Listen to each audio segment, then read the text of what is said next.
করছে। আল্লাহর কাছে লাখো শুকরিয়া। তাই ভিডিওটা সবার কাছে পৌঁছায় দেবেন কোনো জায়গায় ক্ষয়ক্ষতি হয়েছে কিনা গাজীপুরের মধ্যে বা অন্য অন্য এলাকায়। তো এটা জানাবেন কমেন্ট বক্সে। আমি আজকে খুব আতঙ্কে আছি, এখনও আমি ভয় আতঙ্কে কাঁপতেছি।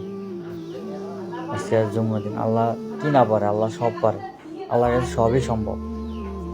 এরকম ঘটছে কোনো জায়গায় কি বা ক্ষয়ক্ষতি হয়েছে আমাকে জানাবেন কমেন্ট বক্সে।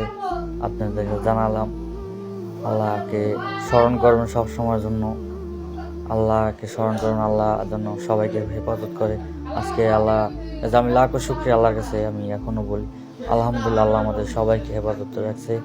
কোনো ক্ষয়ক্ষতি হয় নাই, কোনো বিল্ডিংয়ে ক্ষয়ক্ষতি হয় না, আমাদেরও মানুষের কোনো ক্ষয়ক্ষতি হয় না। হাজারো শ্রমিক ছিল এখানে যারা কাজ করি আমরা, ক্ষয়ক্ষতি হয় নাই। আর আমার আম্মু তো কাইন্দে, অবস্থা খারাপ। আম্মু না নামে আমার যাই ধরাই দিচ্ছে। তাই আমি বলছি কিছু তুমি তাড়াতাড়ি করে নামো। তো আমার আম্মু অনেক কান্নাকাটি করছে, আমি তারপর ধরে নিয়ে নামাইছি। আতঙ্ক না, অনেক মহিলা অসুস্থ হয়ে পড়ছে অনেকে।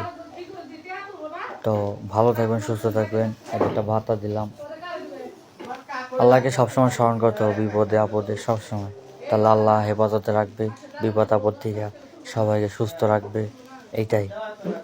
এইটাই দাবি, আর কিছু না। সবাইকে আল্লাহকে সবসময় স্মরণ করবেন।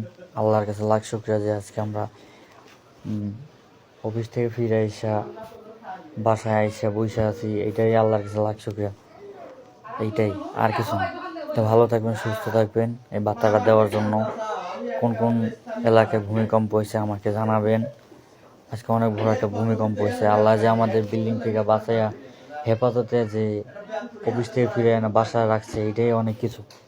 এটাই আমার কাছে অনেক কিছু যে আমার মাকে আজকে আমি দেখতে পাচ্ছি, মা আমাকে দেখতে পারছে। তো এইটাই, আর কিছু না, বলার মতো কিছু নয়। আল্লাহ লাখ শুকরিয়া দিচ্ছে, ভূমিকম্প থেকে হেফাজতে আল্লাহ পাক আমাদের ফিরে নামাইছে। এটা হচ্ছে আল্লাহর একটা নীলা খেলা।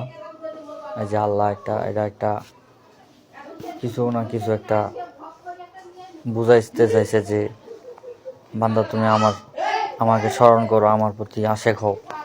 আসলে এটা একটা পরীক্ষা, আল্লাহ একটা পরীক্ষা দিয়া মানুষকে বোঝানোর চেষ্টা করছে। আমরা কয়জনে এটা করি, মানি, কিন্তু মানতে হবে। যেহেতু তিনি আমাদের রব, তাকে মানতে হবে, সব সময় তাকে স্মরণ করতে হবে। তাহলে আল্লাহ পাক আমাদের সবসময় বিপদ থেকে, কোনো কিছু থেকে, বিপদ আপদ থেকে হেফাজত করবে। তো এইটাই বলার মতো ছিল। ভূমিকম্পটা আজকে খুব ভয়াবহ ছিল। আজকে আমি নাও ফিরতে পারতাম বাড়িতে, আমি আমার মা অনেকে পরিবারের আত্মীয় স্বজন নাও ফিরতে পারতো ওই জায়গা থেকে, কিন্তু আল্লাহ পাক আমাদের ফিরাইছে। এইটা অনেক কিছু।